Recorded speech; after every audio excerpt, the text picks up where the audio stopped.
It was supposed to be over. The radio said the war had ended. Champagne bottles were opened in London. Confetti fell like snow in Times Square. But somewhere in the darkness of Europe, thousands were still fighting, still dying, and they didn't even know it.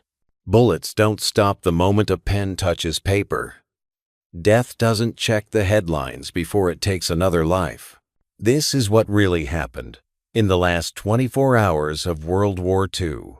By May 8, 1945, the world believed it was over. Adolf Hitler was dead. A bullet in a bunker beneath the ruins of Berlin. The Reich's capital had fallen. From Washington to Moscow, the Allies were declaring victory. But across Europe, reality told a different story.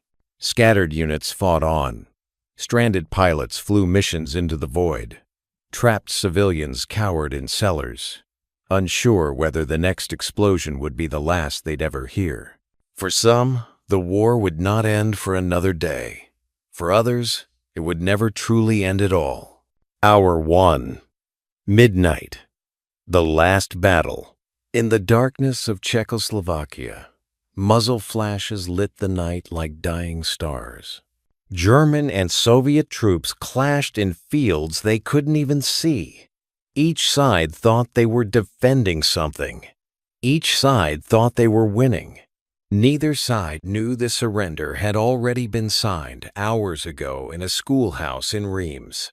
The orders simply hadn't arrived. Men screamed. Mortars fell. And in those final moments before dawn, soldiers killed and died for a war that was already over. Hour 2, 3 a.m. A pilot's final mission. Over the frozen coast of Norway, a lone aircraft cut through the clouds.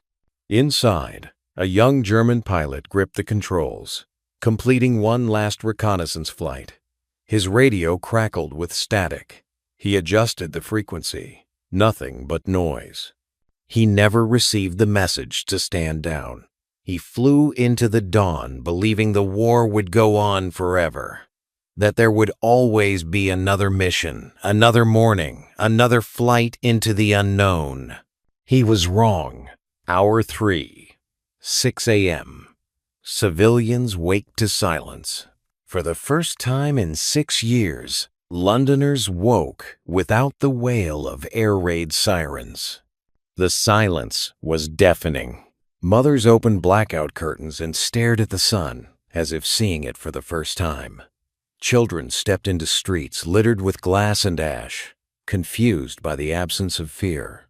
But in Prague, the silence had not yet come.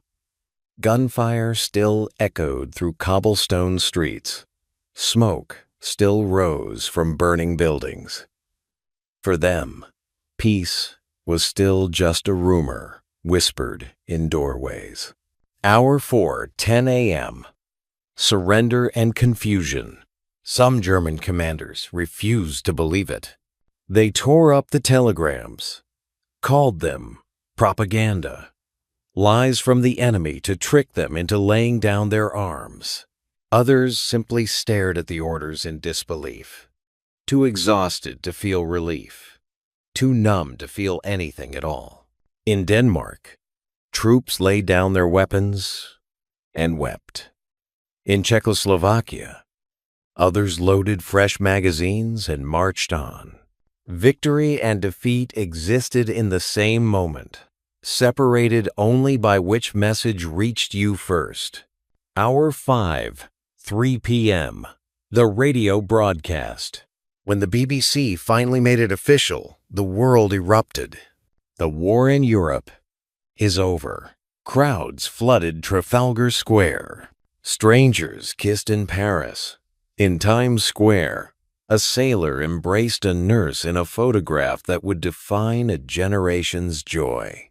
But on the front lines, where radio signals were weak and messages delayed, soldiers still crouched in trenches, still waited for orders, still watched the horizon for movement. For many, the announcement came too late. Hour 6, 7 p.m. The last casualties. In a small Czech village whose name most would never learn, American and German soldiers exchanged fire. Neither wanted to be there. Both were following orders that should have been canceled hours ago. The firefight lasted 8 minutes. A young American private, Charlie Havlett, was struck just as the sun began to set. He died minutes before the ceasefire officially began. He became the last American to die in Europe. His mother would receive the telegram 4 days after the celebrations ended. She would never understand why her son had to die on the day the war was already over. Hour 7, 11 p.m. Peace at last. By nightfall, the guns finally fell silent. Across Europe, soldiers who had spent years in hell sat in the darkness and tried to comprehend what silence meant. No distant artillery, no screaming, no engines of war grinding through the night. Just quiet. They didn't cheer. They didn't celebrate. Most simply stared into campfires or up at stars they hadn't noticed in years, too exhausted to feel anything but the weight of survival. The war was over, and yet none of them felt joy. Only the strange, hollow ache of still being alive. When the war ended, there were no fireworks on the front lines, no parades, no champagne. Only whispers passing from foxhole to foxhole. It's over. We can go home. But Europe was a graveyard. Cities reduced to skeletal ruins. Millions displaced. Wandering roads with nowhere to go. Families torn apart by death, distance, and the simple cruelty of chance. The silence that followed was louder than any bomb. Soldiers returned to villages that no longer existed. Children searched for parents who would never return. And across the continent, people tried to rebuild lives from the ashes of a world that had burned for 6 years. Peace had come, but it had come too late for so many. The final day of World War II wasn't about victory. It was about survival. In those last 24 hours, some died for a war that was already over. Some cheered in streets, still warm, with the memory of fire. And others simply stood in the ruins, staring at the sky, wondering if this fragile peace would last, or if humanity would find another reason to destroy itself. Over 70 million lives lost.